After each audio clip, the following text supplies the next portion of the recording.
Oi pessoal, boa tarde, tudo bem com vocês? Como vocês estão hoje? Bom, tô passando aqui porque ontem eu falei que ia tá lançando um vídeo hoje sobre processo civil, né? Ontem acabou acontecendo alguns imprevistos, né? E eu não consegui falar um pouquinho sobre esse tema com vocês, mas então hoje segue o vídeo. Espero que vocês gostem. E qualquer dúvida que vocês tiverem, deixe nos comentários que eu vou estar respondendo todo mundo sanando as dúvidas, tudo bem? Bom, vamos lá conferir esse material. Bom, pessoal, então, o direito processual civil, né, o processo civil, basicamente é o conjunto de normas e princípios que regem o exercício da jurisdição. Bom, traduzindo, é ele que determina a base, né, para os procedimentos judiciais, né, ele que rege esse ordenamento, né, de como vai ocorrer a questão dos processos, né. Portanto, o processo civil é a área do direito que regula os procedimentos, né, de direito civil, né, no âmbito da esfera civil, de como vai ocorrer, como que vai tramitar a questão dos processos. Bom, como eu disse, né, ele é a base, né, para os procedimentos judiciais e extrajudiciais, ou seja, é ele que regulamenta, ele que segmenta todos os procedimentos que vão ocorrer dentro de um processo, né? Tanto que, mesmo sendo processo civil, né, as suas normas são aplicadas subsidiariamente às outras áreas do direito, como direito penal, direito do trabalho, entre outras. Todas elas seguem as normas do processo civil, né? Que é as normas para que tenha um bom andamento do processo, né?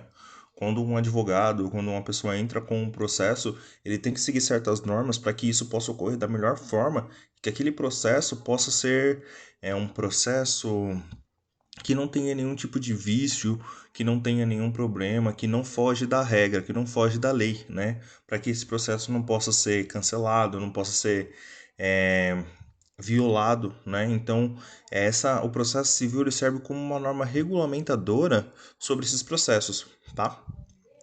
Bom, a fonte do processo civil, né, do direito processual civil, consiste no novo Código de Processo Civil, que é a Lei 13.105 de 2015, o novo CPC, né?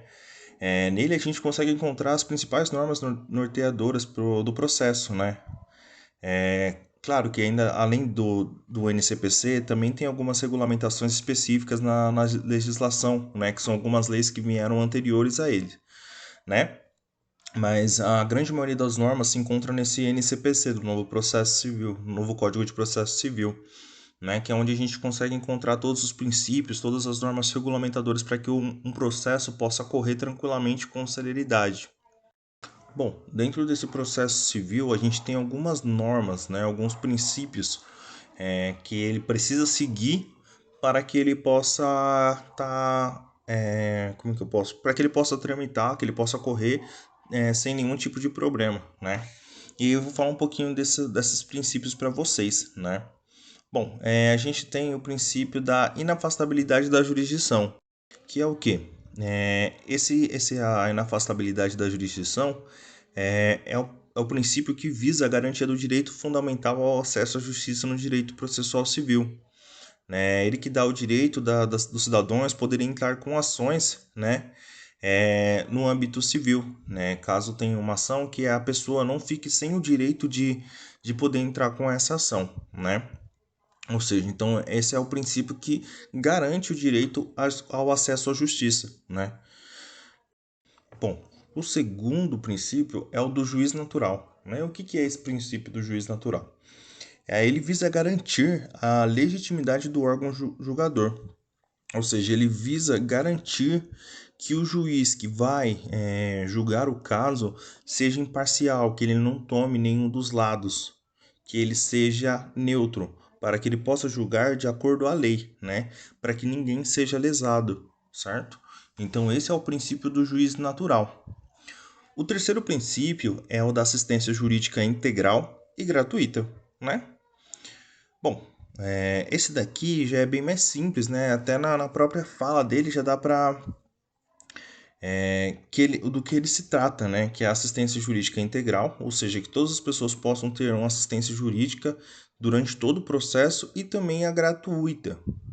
Ou seja, né, que fala, na própria Constituição fala que o Estado prestará assistência jurídica integral e gratuita aos que comprovarem insuficiência de recursos, né? Por isso que a gente tem a Defensoria Pública, que é para poder cuidar dos casos das pessoas que não têm condições. Bom, o quarto princípio é a indispensabilidade e inviolabilidade do advogado, que é o quê? Né? Que é para que o advogado possa atuar na causa sem nenhum tipo de risco, né? O que isso quer dizer? Né?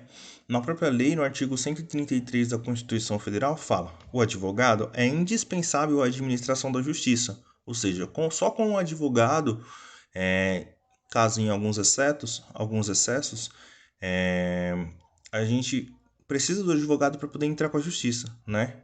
Sendo inviolável, ninguém pode violar os seus atos e manifestações no exercício da profissão, certo? Então, o advogado ele nunca pode ser proibido de exercer a profissão para defender o seu cliente.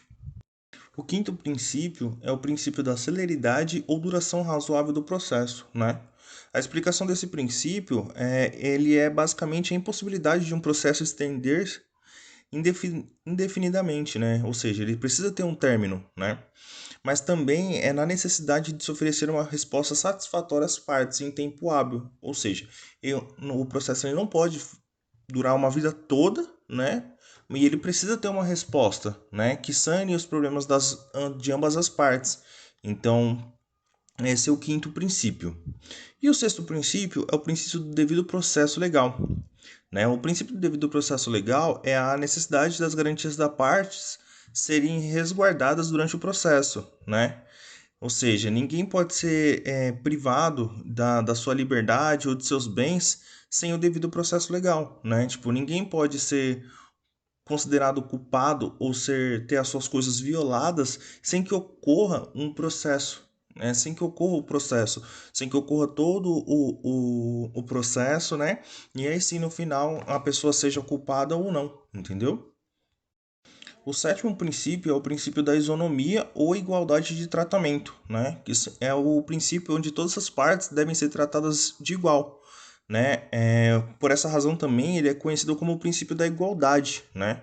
Ou seja, todas as pessoas têm que ser tratadas iguais perante a lei, né? Sem distinção de qualquer natureza. Isso vale tanto para os brasileiros, os estrangeiros residentes no país, né? Então isso ninguém pode ser tratado desigualmente. O princípio da publicidade, né, que é o oitavo princípio, é o princípio, né, que corresponde ao princípio de julgamento público, né, exceto em alguns casos, em se tratando de defesa de intimidade ou interesse social, né, do contrário, todos os outros atos serão públicos, né, ou seja, todas as pessoas podem ter ciência desse caso, né, então esse é o princípio da publicidade. O nono princípio é o princípio do contraditório e da ampla defesa. Ou seja, o que ele quer dizer? Que não pode ser proferida nenhuma decisão sem que uma das partes seja ouvida, sem que ela tenha o direito de se defender, né? Ou seja, é, é inconstitucional que ocorra um processo e a pessoa, uma das partes, não tenha o direito de se defender, de fazer a sua defesa. O décimo princípio é o princípio das licitudes das provas, ou seja, né, se refere ao princípio que apenas provas lícitas, provas verdadeiras, serão consideradas na decisão, né? Com isso, ele garante que dessa forma os processos, né, as condutas ilícitas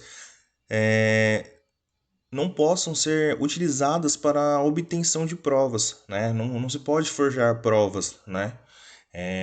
O processo precisa ser algo transparente e verdadeiro, né? Então, provas que não são lícitas não podem ser utilizadas durante o processo.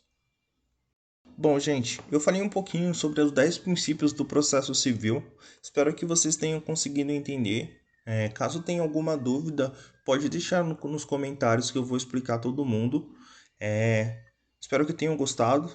E é isso por hoje. Muito obrigado e um ótimo dia para vocês.